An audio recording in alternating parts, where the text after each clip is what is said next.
Hello everyone, welcome back to my channel that is lectures by doctor Shivi Bhasin.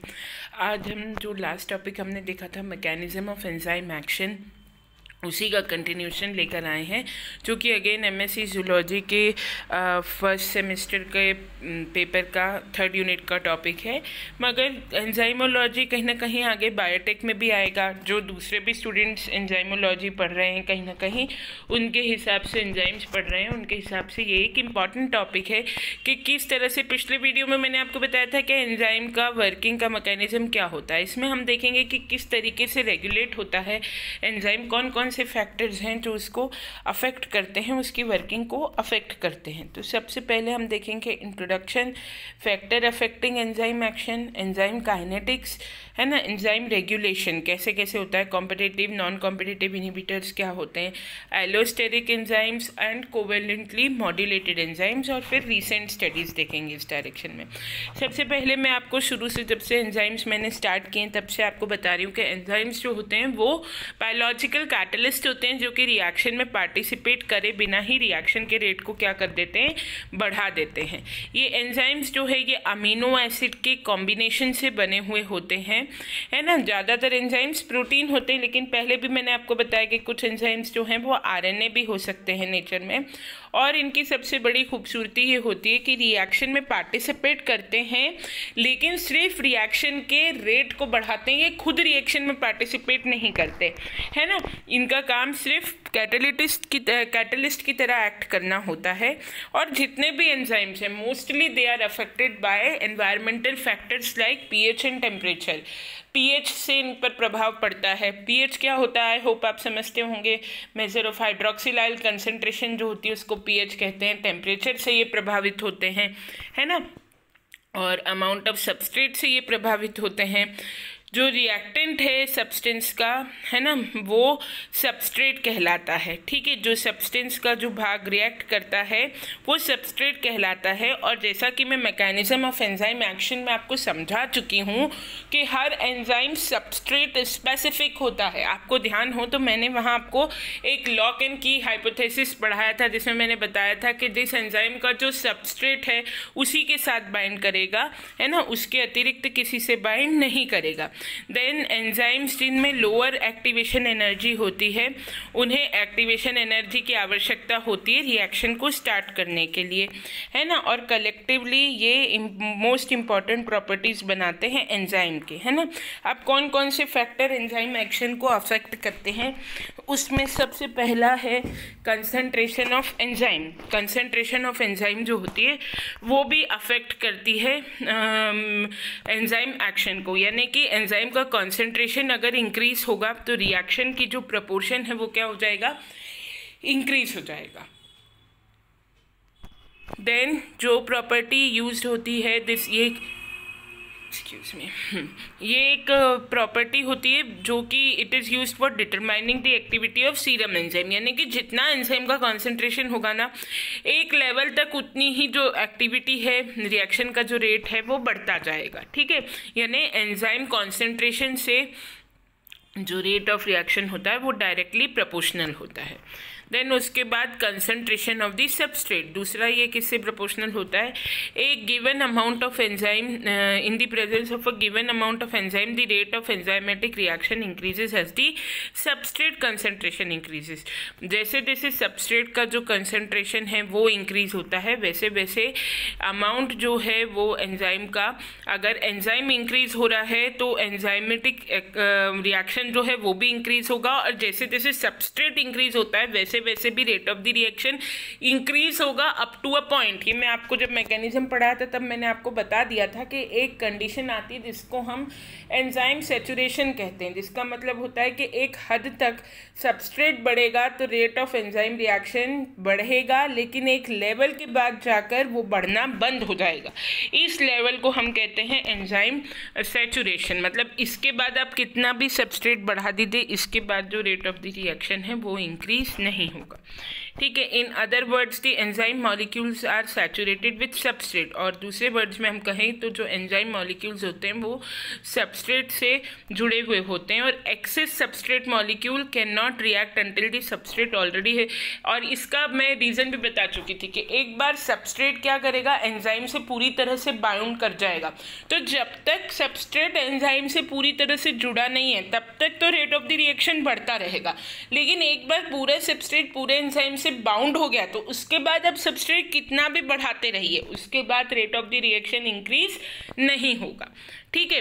ये जो level है ये enzyme saturation कहलाता है ना। तो नेक्स्ट आता है इसमें इफेक्ट ऑफ टेम्परेचर, यानी कि टेम्परेचर का क्या प्रभाव पड़ता है एंजाइम की एक्टिविटी पे। तो डिफरेंट एंजाइम्स जो हैं वो डिफरेंट टेम्परेचर के ऊपर डिफरेंटली बिहेव करते हैं, है ना। मतलब कुछ एंजाइम हाई टेम्परेचर के ऊपर मैक्सिमम एक्चुअली जो एंजाइम होते हैं वो जो हैं वो ऑप्टिमम टेम्परेचर और पीएच के ऊपर एक्ट करते हैं, है ना। Proteinaceous nature of the enzyme makes them extremely sensitive to thermal changes.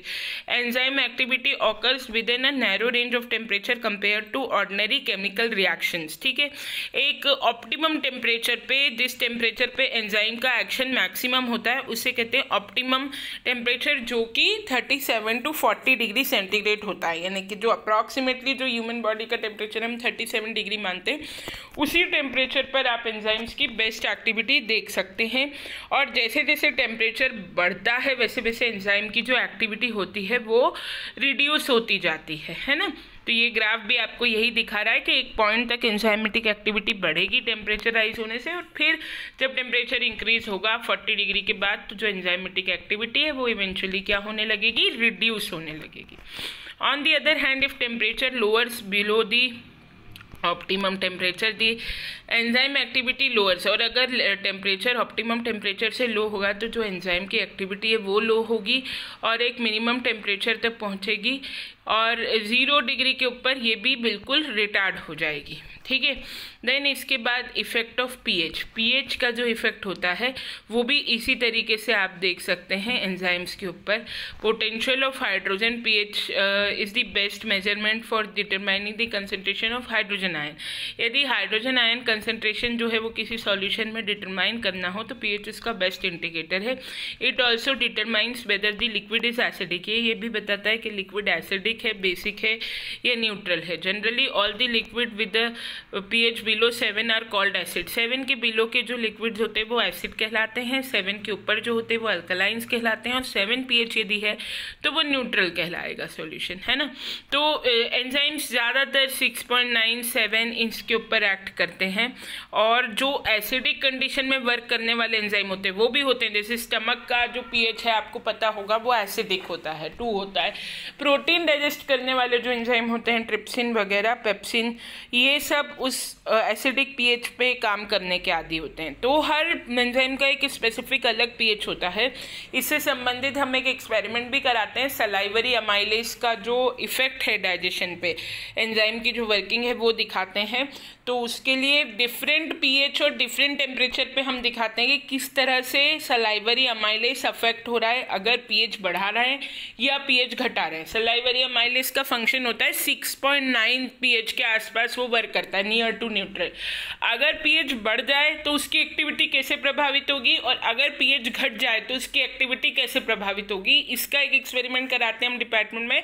और एक टेम्परेचर यदि बढ़ जाए तो कैसे अफेक्ट होगा सलाइवरी अमाइलेज, और टेम्परेचर यदि घट जाए तो कैसे अफेक्ट होगा, ये भी बताया जाता है। तो मैक्सिमम एंजाइम्स जो हैं वो अलग अलग पीएच पे काम करते हैं। कुछ एसिडिक पीएच में काम करने वाले होते हैं, जैसे जो स्टमक में पाए जाते हैं वो सभी पेप्सिन, रेनिन वगैरह, ये सब गैस्ट्रिक लाइपेस, ये सब एसिडिक पीएच पे काम करते हैं। और जो माउथ में सलाइवा में पाए जाने वाले एंजाइम होते हैं वो basic pH near to neutral काम करते हैं। जैसे सलाइवा का मेन एंजाइम होता है टाइलिन, उसका पुराना नाम था, और नए नाम हम उसे सलाइवरी अमाइलेज के नाम से जानते हैं। So that works on a pH near to 6.9, ठीक है। Then effect of activator, most of the enzymes require certain inorganic metallic ions. बहुत सारे इनऑर्गेनिक मेटेलिक आयंस रिक्वायर करते हैं कुछ एंजाइम्स, जैसे कि Mg2+ है, मैग्नीशियम आयन है, जिंक आयन है, कैल्शियम आयन है, कोबाल्ट, कॉपर, सोडियम, पोटेशियम। अपनी ऑप्टिमम एक्टिविटी के लिए ये एंजाइम्स रिक्वायर्ड होते हैं। देन इसके बाद enzyme kinetics. The mechanism of enzyme catalysed reaction is often studied by making kinetic measurement. और जो एंजाइम काइनेटिक्स है उसे काइनेटिक मेजरमेंट के द्वारा स्टडी किया जाता है। काइनेटिक मेजरमेंट किस पे करके? एंजाइम सबस्ट्रेट रिएक्शन सिस्टम के ऊपर काइनेटिक की स्टडी करके एंजाइम सबस्ट्रेट रिएक्शन सिस्टम को स्टडी किया जा सकता है। Enzyme kinetics is the study of chemical reaction that are catalysed by enzyme. Enzyme kinetics क्या है? स्टडी है केमिकल रिएक्शन की जो कि एंजाइम द्वारा कैटेलाइज होते हैं। एंजाइम द्वारा कैटेलाइज किए जाने वाली रिएक्शन की, केमिकल रिएक्शंस की जो स्टडी होती है उसको हम एंजाइम काइनेटिक्स कहते हैं। एंजाइम काइनेटिक्स में the rate reaction is measured and the effect of varying concentration on the reactions are investigated. इस एंजाइम काइनेटिक्स में mainly rate of the reaction क्या है और कौन कौन सा factor rate of the reaction को प्रभावित करता है ये स्टडी किया जाता है। इसी में एक टर्म आता है मैक्सिमम वेलोसिटी, ठीक है, ये इंपॉर्टेंट है। Vmax जिसको कहते हैं, मैंने आपको पिछले वीडियो में माइकेलिस मेंटन इक्वेशन के बारे में बताया था, वो भी रेट कांस्टेंट से ही जुड़ी हुई है, लेकिन उसकी डिटेल आप अभी नहीं पढ़ेंगे, वो केवल बायोटेक के स्टूडेंट्स पढ़ते हैं कहीं ना कहीं अगले सेमेस्टर में।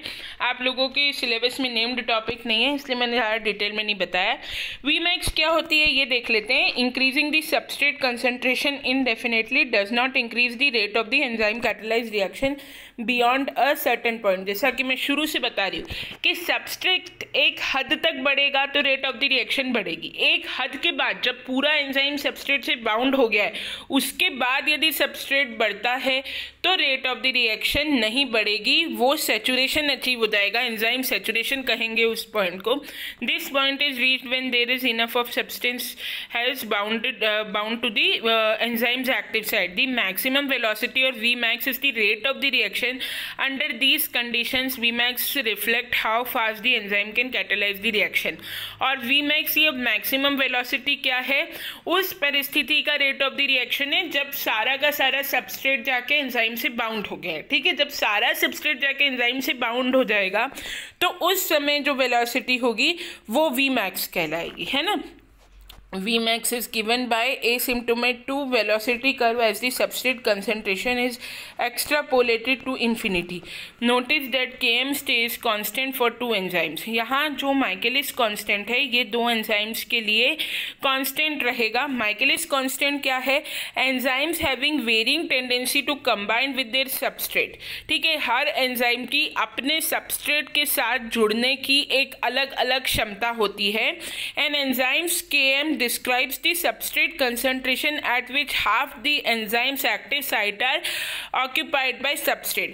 जब किसी एंजाइम की, ध्यान से सुनिएगा, जब किसी एंजाइम की आधी से ज़्यादा, आधी एक्टिव साइट सबस्ट्रेट से ऑक्यूपाई हो जाएगी तो उस समय जो सबस्ट्रेट की कंसंट्रेशन होगी वो Km से या माइकेलिस कांस्टेंट से डिनोट की जाती है।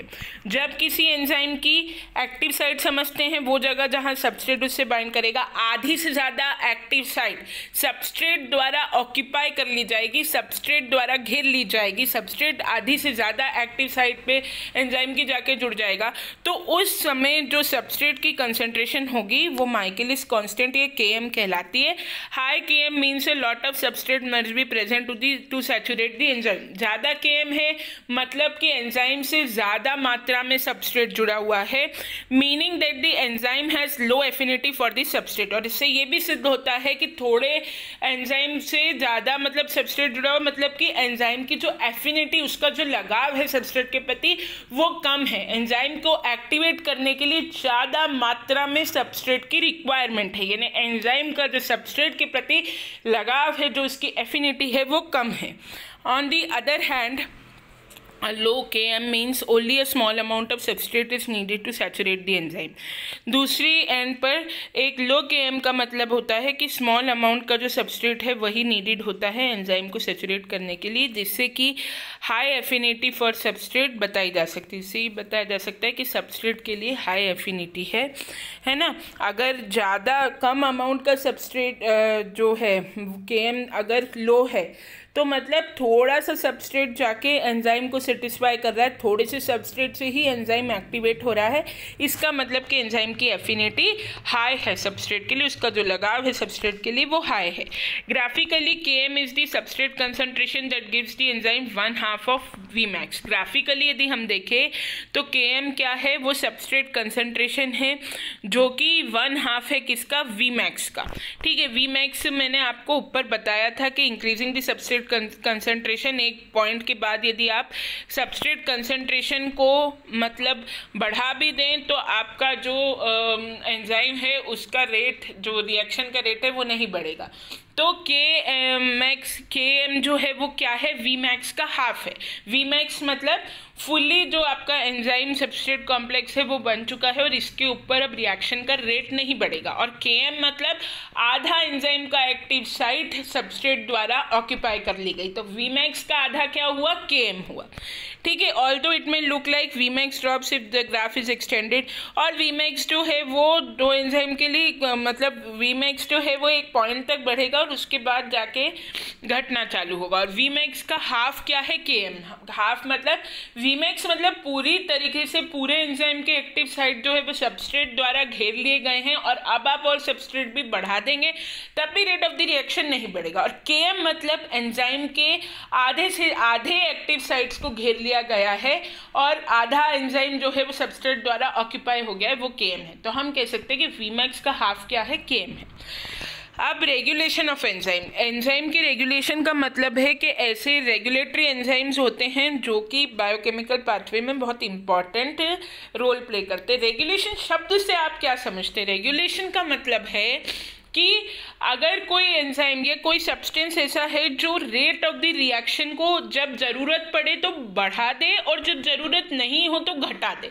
जैसे एक फीडबैक मैकेनिज्म हम बॉडी में पढ़ते हैं ना, जब हम थायराइड हार्मोन का रिलीज पढ़ते हैं। आपने कभी अगर फिजियोलॉजी पढ़ी होगी तो पढ़ा होगा कि TSH करके एक हार्मोन होता है जो कि रिलीज होता है, उससे पिट्यूटरी के एंटीरियर लोब से रिलीज होता है, जिसका काम होता है थायराइड ग्लैंड को एक्टिवेट करना। तो जब बॉडी में थायराइड हार्मोन की मात्रा कम होती है तब वो TSH रिलीज होता है, और जब बॉडी में थायराइड हार्मोन की मात्रा बढ़ जाती है तो वो TSH का रिलीज जो है वो बंद हो जाता है। इसको कहते हैं फीडबैक मैकेनिज्म। तो रेगुलेशन भी ऐसे ही होता है कि regulatory enzyme is an enzyme in a biochemical pathway which through its responses to presence of certain other molecule regulates the pathway activity। ये pathway activity को क्या करता है, regulate करता है। This is usually done for pathway उस product में भी needed in different amount at different times. और ये उन पाथवे के लिए होता है जिसके प्रोडक्ट जो है वो डिफरेंट अमाउंट में डिफरेंट टाइम्स के ऊपर रिक्वायर्ड होते हैं, जैसे कि hormone production.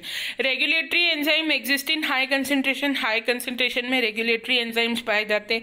So there activity can be increase, और इसीलिए उनकी जो एक्टिविटी होती है वो इंक्रीज और डिक्रीज हो सकती है और सबस्ट्रेट कंसंट्रेशन के डायरेक्टली प्रोपोर्शनल होती है। The enzymes which catalyse chemical reaction again and again are called regulatory enzyme. ऐसे एंजाइम जो कि केमिकल रिएक्शन को बार बार कैटेलाइज करते हैं, अगेन एंड अगेन कैटेलाइज कर सकते हैं, वो कहलाते हैं regulatory enzymes. Enzymes can be regulated by other molecule that either increase और रिड्यूस देयर एक्टिविटी। एंजाइम का एक्टिवेशन ऐसे मॉलिक्यूल से हो सकता है जो कि उसकी एक्टिविटी को घटा दें या बढ़ा दें। ऐसे मॉलिक्यूल जो कि एंजाइम की एक्टिविटी को बढ़ाते हैं वो एक्टिवेटर कहलाते हैं, और ऐसे मॉलिक्यूल जो कि एंजाइम की एक्टिविटी को घटाते हैं वो इनहिबिटर्स कहलाते हैं। ठीक है, ऐसे बहुत सारे मॉलिक्यूल्स हैं जो कि एंजाइम के फंक्शन को या तो खोल सकते हैं, प्रमोट कर सकते हैं, या फिर उसके फंक्शन को ब्लॉक कर सकते हैं। ठीक है, ऐसी बहुत सी स्ट्रैटेजी होती हैं जिससे कि रेगुलेटरी एंजाइम्स का एक्टिवेशन हो सकता है और डीएक्टिवेशन हो सकता है। बेसिकली जो रेगुलेटरी एंजाइम होते हैं वो दो प्रकार से हम देख सकते हैं उन्हें, एलोस्टेरिक एंजाइम्स और covalently modulated enzyme. However an enzyme can combine both of this regulation, और दोनों तरह से भी एंजाइम का रेगुलेशन हो सकता है, एंजाइम इसका कॉम्बिनेशन भी हो सकता है। अब यहाँ पर दो बहुत इंपॉर्टेंट इनहिबिटर आते हैं, पहले कॉम्पिटिटिव इनहिबिटर और नॉन कॉम्पिटिटिव इनहिबिटर। कॉम्पिटिटिव जैसे कि वर्ड से ही समझ में आ रहा है, वो जिसमें कॉम्पिटिशन करने की मंशा हो, जो कंपटीशन करने की एबिलिटी रखता हो या जो कॉम्पीट करना जिसका स्वभाव हो, कंपटीशन के मोड में रहना जिसका स्वभाव हो, उसे कहते हैं कॉम्पिटिटिव इनहिबिटर। कॉम्पिटिटिव इनहिबिटर क्या करेगा, वो कॉम्पीट करता है ना, सबस्ट्रेट से गिवन मूवमेंट पर। देखो यहाँ दो तरह से आप कॉम्पिटिटिव इनहिबिशन को समझ सकते हो। यदि एक एंजाइम है, इस एंजाइम की एक्टिव साइट जो है वहाँ जाके सबस्ट्रेट इससे बाउंड होता है ना। अगर तो कोई, ये एक नॉर्मल रिएक्शन आप देख सकते हो कि यहाँ पर अगर सबस्ट्रेट इससे बाइंड हुआ और उसके बाद रिएक्शन हुआ और उसके बाद प्रोडक्ट अलग हो गया। कॉम्पिटिटिव इनहिबिशन में क्या होगा कि अगर कोई मॉलिक्यूल कॉम्पिटिटर है तो वो जाके एक्टिव साइट से बाइंड कर जाएगा और सबस्ट्रेट को बाइंड नहीं करने देगा। तो इस तरह का इनहिबिटर कॉम्पिटिटिव इनहिबिटर कहलाता है। और जो नॉन कॉम्पिटिटिव इनहिबिटर है वो सबस्ट्रेट की साइट पे, एक्टिव साइट पे जाके बाइंड नहीं करेगा, वो रिएक्शन को जरूर ब्लॉक कर देगा but it will not bind to the active site. ठीक है, अगर कोई एंजाइमेटिक रिएक्शन किसी मॉलिक्यूल के द्वारा एंजाइम की एक्टिव साइट पर बाइंड करके रोकी जाती है, एक्टिव साइट से अगर जाकर वो मॉलिक्यूल जुड़ गया कुछ इस तरह से कि सबस्ट्रेट को वो एक्टिव साइट से नहीं जुड़ने दे रहा, तो इस प्रकार का इनहिबिशन क्या कहलाएगा, कॉम्पिटिटिव इनहिबिशन कहलाएगा। ठीक है, और नॉन कॉम्पिटिटिव इनहिबिशन में क्या होता है कि सबस्ट्रेट जाके नॉन एक्टिव साइट पे जुड़ता है, एक्टिव साइट पे नहीं जुड़ता, जाके नॉन एक्टिव साइट पे जुड़ता है और इसलिए सबस्ट्रेट का जो रिएक्शन है, सबस्ट्रेट जो है वो जाके नॉन एक्टिव साइट के ऊपर बाइंड होता है ना। और नॉन एक्टिव साइट पे बाइंड तो होगा, वो एक्टिव साइट पे बाइंड नहीं होगा एंजाइम के, लेकिन वो रिएक्शन को रोक देगा, रिएक्शन को इनहिबिट कर देगा। लेकिन क्योंकि ये एक्टिव साइट एंजाइम की पे जाके बाइंड नहीं हुआ है इसलिए ये नॉन कॉम्पिटिटिव इनहिबिटर कहलाएगा। ठीक है, देन इसके बाद जो कॉम्पिटिटिव और नॉन कॉम्पिटिटिव इनहिबिटर होते हैं वो डिफरेंट एंजाइम एक्टिविटी से प्रभावित होते हैं। If inhibitor is competitive it will decrease reaction rate when there is not much substrate but can be out competed by loads of substrate. अगर competitive inhibition है तो अगर तो सबस्ट्रेट नहीं है, कम मात्रा में है, तो ये इनहिबिटर काम करेगा। अगर सबस्ट्रेट बहुत ज़्यादा मात्रा में आ गया तो वो इस कॉम्पिटिटर को बाहर फेंक देगा और इस तरह का इनहिबिशन नहीं हो पाएगा।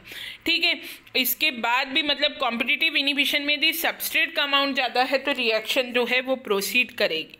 ठीक है, in this case almost all the active site of the enzyme will B occupied by the substrate, और पूरी की पूरी जो साइट है एंजाइम की वो सबस्ट्रेट से घेर ली जाएगी और सबस्ट्रेट डोमिनेट कर जाएगा कॉम्पिटिटिव इनहिबिटर मॉलिक्यूल पे। जो मॉलिक्यूल आया उससे ज़्यादा सबस्ट्रेट हो गया तो सबस्ट्रेट ने धक्का दे दिया उस मॉलिक्यूल को और खुद बाइंड कर गया।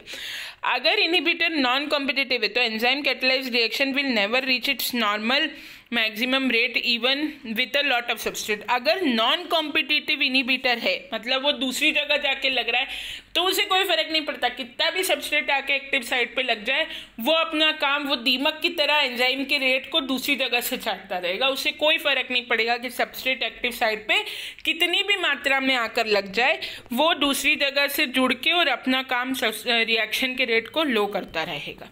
ठीक है, तो इस तरह के जो एंजाइम मॉलिक्यूल्स जो नॉन कॉम्पिटिटिव इनहिबिटर होते हैं वो पॉइजनड कहलाते हैं, वो पॉइजन करते हैं रेट ऑफ द रिएक्शन को दूर रहकर भी।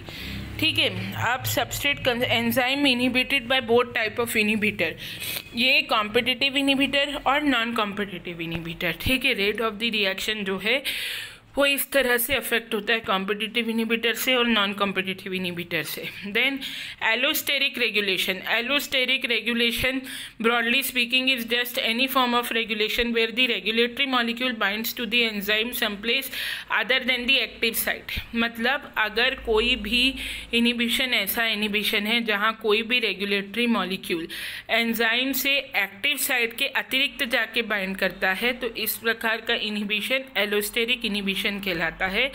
एलोस्टेरिक एंजाइम्स जो हैं उनमें मल्टीपल एक्टिव साइट्स होती हैं, उनमें बहुत सारी एक्टिव साइट्स होती हैं, है ना, loaded on different protein subunit when allosteric inhibitor binds to the enzyme. जब कोई भी एलोस्टेरिक इनहिबिटर एंजाइम से बाइंड करता है तो जो एक्टिव साइट है प्रोटीन सबयूनिट पे वो चार्ज हो जाती हैं और वो लेस वर्क करती हैं। मतलब कि एलोस्टेरिक रेगुलेशन यदि एक साधारण भाषा में हम इसे समझें तो ये एक ऐसा रेगुलेशन है जहाँ की जो रेगुलेटरी मॉलिक्यूल है वो एंजाइम कॉम्प्लेक्स से अलग एक्टिव साइट से अलग जगह पर बाइंड करता है, एक्टिव साइट पे बाइंड नहीं करता। और जहाँ पर ये रेगुलेटरी मॉलिक्यूल बाइंड करता है इसे एलोस्टेरिक साइट कहते हैं, है ना।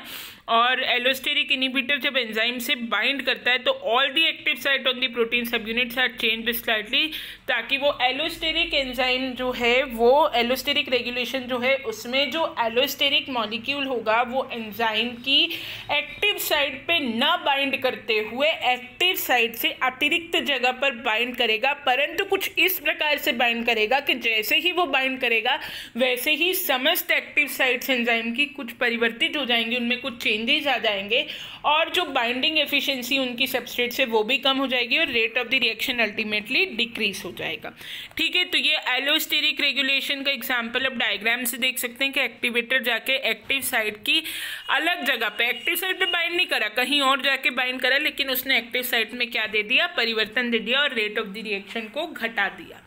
ठीक है, अब इसी प्रकार से feedback inhibition, in the process of feedback inhibition the end product of metabolic pathway acts on the key enzyme. अब इसमें जो एंड प्रोडक्ट होता है मेटाबॉलिक पाथवे का वो की एंजाइम के ऊपर इंटरैक्ट करता है, की एंजाइम के ऊपर एक्ट करता है और वो की एंजाइम जो है वो पाथवे में एंटर करता है। फीडबैक जैसा कि मैंने आपको पहले भी बताया कि जो एंड प्रोडक्ट बनेगा वो अपने आप एक मैसेज दे देगा कि और प्रोडक्ट बनना रिक्वायर्ड है या नहीं। यदि और प्रोडक्ट बनना रिक्वायर्ड होगा तो वो पॉजिटिवली सिग्नल करेगा कि और प्रोडक्ट बनाते रहो, और अगर और प्रोडक्ट बनना रिक्वायर्ड नहीं होगा तो वो नेगेटिव सिग्नल दे देगा कि अब इनहिबिशन का टाइम आ गया और जो है रेट ऑफ द रिएक्शन बढ़नी यहाँ पर तय नहीं है, मतलब यहाँ पे नहीं बढ़नी चाहिए। In this process of feedback inhibition end product of a metabolic pathway acts on the key enzyme regulating entering that pathway keeping more of the end product from being produced. और इसमें the end product of a multi step metabolic pathway binds to the allosteric site on the enzyme that catalyzes the committed step of the pathway, reducing the enzyme's activity, thus regulation helps slow pathway down level the and product. देखिए सीधी भाषा में समझें तो feedback inhibition में होता क्या है कि जो एंड प्रोडक्ट बना वो सिग्नल दे देता है कि रिएक्शन के रेट को और बढ़ना है, रिएक्शन को और कमेंस करना है, अथवा रिएक्शन के रुकने की जो स्टेज है वो आ गई है। तो ये एंड प्रोडक्ट बनेगा, ये सिग्नल कर देगा कि रिएक्शन का रेट अब बढ़ेगा, या अगर रिएक्शन के रेट को नहीं बढ़ना होता तो यहाँ एलोस्टेरिक इनहिबिशन हो जाएगा, यानी कि कोई एलोस्टेरिक मॉलिक्यूल जाके एक्टिव साइट की अतिरिक्त जगह पे जुड़ जाएगा और रिएक्शन का रेट जो है वो रोक दिया जाएगा। इसका एग्जांपल है, for example energy carrier molecule ATP is an allosteric inhibitor of some enzymes involved in cellular respiration.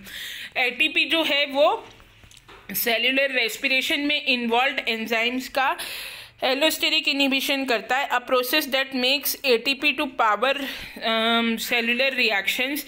When there is lots of ATP, this feedback inhibition keeps more ATP from being made. अगर ATP ज़्यादा मात्रा में है तो ऐसा feedback inhibition चलेगा जो कि सिग्नल देगा कि और ATP मत बनाइए, और ATP यदि कम मात्रा में है तो ऐसा फीडबैक इनहिबिशन चलेगा जो कहेगा कि ATP का सिंथेसिस करते रहिए। यानी कि कितना ATP है ये निर्धारित करेगा, ये फीडबैक देगा कि ATP की मात्रा और ज़्यादा होनी चाहिए या नहीं होनी चाहिए। ठीक है, देन आते हैं हम कोवेलेंटली मॉड्यूलेटेड एंजाइम पे। कोवेलेंटली मॉड्यूलेटेड एंजाइम कौन सी कैटेगरी है वो देख लेते हैं। The active and inactive form of enzyme is altered due to covalent modification of their structure which is catalysed by other enzyme. जो एक्टिव और इनएक्टिव फॉर्म होते हैं एंजाइम के, उनका जो स्ट्रक्चर है वो ऑल्टर हो जाता है कोवेलेंट मॉड्यूलेशन से, उनके स्ट्रक्चर के कोवेलेंट मॉड्यूलेशन से विच is catalysed by other enzyme. ठीक है, जो किसी भी एंजाइम की एक्टिव और इनएक्टिव साइट है उनमें कोवेलेंट मॉड्यूलेशन हो जाता है स्ट्रक्चर से, और ये जो स्ट्रक्चर है ये कैटलाइज होता है दूसरे, मतलब ये जो प्रोसेस है ये दूसरे एंजाइम से कैटलाइज होता है ना। मतलब इसका सीधे तौर पे हम समझें तो वो ये है कि किसी भी एंजाइम का एक्टिव या इनएक्टिव फॉर्म है ना, उसका मतलब जो स्ट्रक्चर है उसमें किसी भी तरीके का एंजाइम के स्ट्रक्चर में अचाहा हुआ परिवर्तन हो जाए जिससे कि एंजाइम का जो स्ट्रक्चर है वो डिस्टर्ब हो जाए और वो सबस्ट्रेट से बाइंडिंग लायक न रहे। ठीक है, तो उस तरह का चेंज अगर इंड्यूस करके एंजाइमेटिक रिएक्शन रोक दिया जाए तो वो कहलाता है covalently modulated enzyme. This type of मतलब वो एंजाइम कहलाएगा covalently modulated enzyme. This type of regulation consist of addition और elimination of sub molecule which can be attached to enzyme protein. The most important group that work as modifiers are phosphate, methyl, uridine, adenine, adenosine diphosphate, ribosyl. These groups are joined to or eliminated from the protein by other enzyme. ठीक है। The most remarkable covalent modification is phosphorylation. Serine, threonine, tyrosine are common amino acid that participate in covalent modification and are used to control enzyme catalytic activities. Kinase and phosphorylase are commonly known as enzymes which affect this modulation. देखिए सीधी मतलब ये है कि कोई ऐसा modulatory structure, कोई ऐसा ग्रुप, एडिशनल ग्रुप, जैसे फॉस्फेट है, मिथाइल है, यूरिडीन है, एडेनाइन डाइफॉस्फेट है, इनमें से कोई भी ग्रुप जाके एंजाइम से जुड़ गया और ऐसे जुड़ा कि उसके स्ट्रक्चर में मॉडिफिकेशन ला दिया, ऐसा मॉडिफिकेशन ला दिया कि अब सबस्ट्रेट उससे प्रॉपरली नहीं जुड़ पाएगा, और सबस्ट्रेट अगर नहीं जुड़ पाएगा तो rate of the reaction lower हो जाएगा। तो इस प्रकार का रेगुलेशन जो कि एंजाइम के स्ट्रक्चर में बदलाव करके, और वो स्ट्रक्चर में बदलाव कैसे हुआ, किसी मॉलिक्यूल के कोवेलेंट लिंकेज के कारण, कोवेलेंटली किसी मॉलिक्यूल के जुड़ने के कारण हुआ। तो ऐसा जो बदलाव है, ऐसा जो जब एंजाइम में मॉडिफिकेशन हो जाएगा तो वो कहलाएगा कोवेलेंटली मॉड्यूलेटेड एंजाइम, और उससे जो रेट ऑफ द रिएक्शन है वो घट जाएगा। तो एक कॉमन कोवेलेंटली मॉड्यूलेटेड रिएक्शन जो होता है वो होता है फॉस्फोराइलेशन, जिसमें फॉस्फेट ग्रुप का एडिशन हो जाता है एंजाइम से फॉस्फेट ग्रुप जुड़ जाएगा, और इसके द्वारा एंजाइम का जो स्ट्रक्चर है उसमें परिवर्तन आ जाएगा, और अब एंजाइम जो है वो वैसे काम नहीं कर पाएगा जैसे वो पहले कर रहा था, वैसे रेट ऑफ द रिएक्शन को नहीं बढ़ा पाएगा। ठीक है।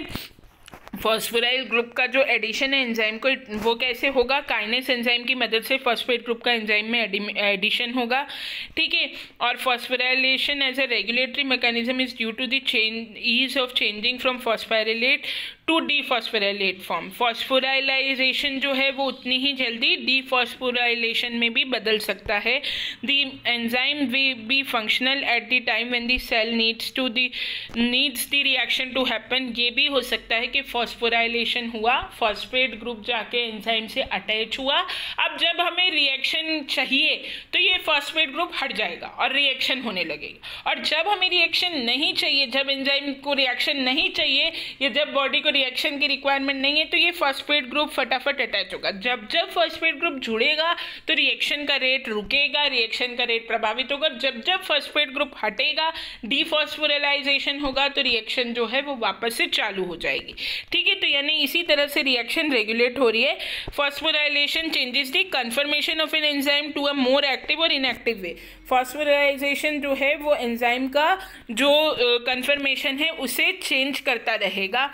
जब ज़रूरत होगी तो फॉस्फेट ग्रुप जो है अटैच होकर वो रिएक्शन के रेट को रोक देगा, ऐसा चेंज करेगा कि रिएक्शन रुक जाए, और जब ज़रूरत नहीं होगी तो वो फॉस्फेट ग्रुप हट जाएगा और रिएक्शन जो है वो चलने लगेगा।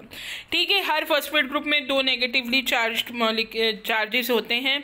तो इस ग्रुप का जो एडिशन है वो एंजाइम के कन्फर्मेशन में, एंजाइम के स्ट्रक्चर में चेंज इंड्यूस करता है ना। और पॉजिटिवली चार्ज अमीनो एसिड जो है वो नेगेटिवली चार्ज अमीनो एसिड के साथ रिएक्ट करके एक रिपल्शन कॉज करते हैं, जिससे कि एंजाइम का जो रिएक्ट करने का रेट है वो घट जाता है। आप सिर्फ इतना याद रखिए, इतना डिटेल में आपको देने की जरूरत नहीं है, आप सिर्फ एक छोटे से कंसेप्ट को समझ लीजिए कि फॉस्फोराइलेशन और डीफॉस्फोराइलेशन एंजाइम की एक्टिविटी को कंट्रोल करने के 2 पैरेलल तरीके हैं।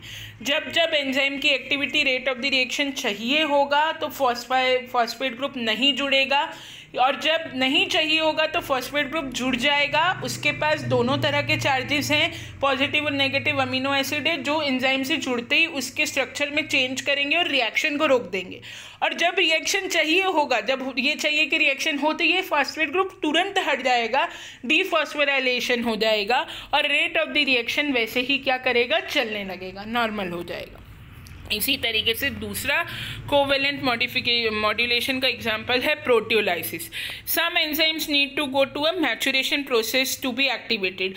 कुछ एंजाइम ऐसे होते हैं जो अपने इनएक्टिव स्टेट के अंदर पाए जाते हैं, जैसे कि ट्रिप्सिन जो है वो कीमियोट्रिक्सिन के रूप में पाया जाता है ना। रेनिन जो है वो प्रोरेनिन के फॉर्म में पाया जाता है। पेप्सिन जो है वो पेप्सिनोजिन के फॉर्म में गैस्ट्रिक जूस में पाया जाता है। तो इनका प्रोटियोलाइसिस होना ज़रूरी होता है, तभी ये एंजाइम्स जो है वो एक्ट कर सकते हैं। तो उस दौरान प्रोटियोलाइसिस में कुछ स्पेसिफिक पेप्टाइड बॉन्ड्स काट दिए जाते हैं और जो 3D कन्फर्मेशन होता है वो मॉडिफाई हो जाता है, और जब वो बॉन्ड्स कट जाएंगे तब जो प्रोटियोलाइसिस है वो कंप्लीट माना जाएगा और फिर एंजाइम की एक्टिविटी कमेंस करेगी, है ना।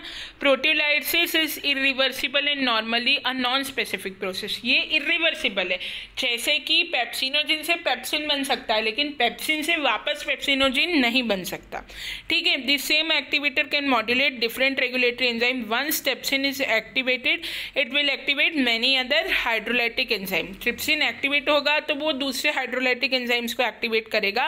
प्रोटियोलाइसिस का मतलब है कि पेप्टाइड अननेसेसरी पेप्टाइड बॉन्ड्स को कट कर देना और इनएक्टिव फॉर्म ऑफ एंजाइम को एक्टिव फॉर्म में कन्वर्ट करना। तो प्रोटियोलाइसिस भी एक ऐसा मेथड है जो कि एंजाइम्स को एक्टिवेट करने में, एंजाइम्स की एक्टिविटी को बढ़ाने में यूज़ किया जाता है। और ये प्रोटियोलाइसिस बहुत ही इम्पॉर्टेंट फिनोमिना है हमारे डाइजेस्टिव सिस्टम का। बस आप इतनी ही लाइन दीजिएगा, ज़्यादा ये डिटेल्स आपको देने की ज़रूरत नहीं है।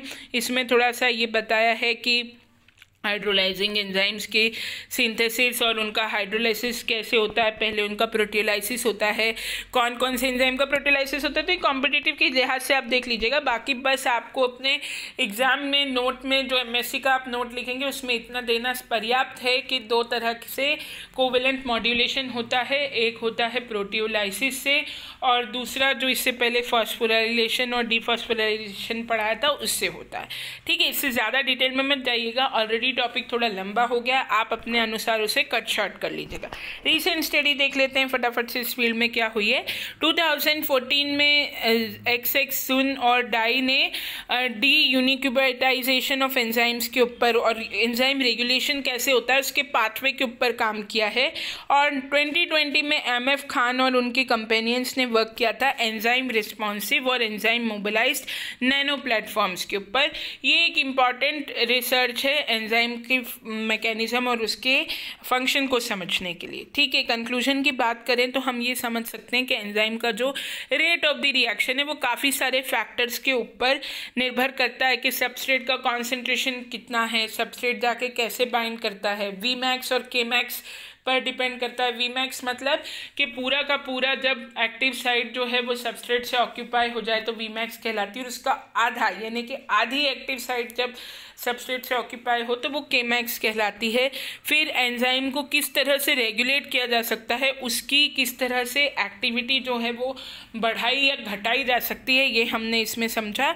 और एंजाइम का रेगुलेशन किसी भी रिएक्शन के लिए बहुत ज़रूरी है। अगर एंजाइम ओवर एक्टिव होगा तो भी रिएक्शन को नुकसान पहुंचेगा और अंडर एक्टिव होगा तो भी रिएक्शन को नुकसान पहुंचेगा। आई होप आपको टॉपिक समझ में आया होगा। फीडबैक ज़रूर दें, थोड़ा ध्यान से वीडियो देखिएगा। टॉपिक थोड़ा सा लंबा हो गया है बट आप 1-2 बार देखेंगे तो समझ में आ जाएगा। Okay, thank you very much.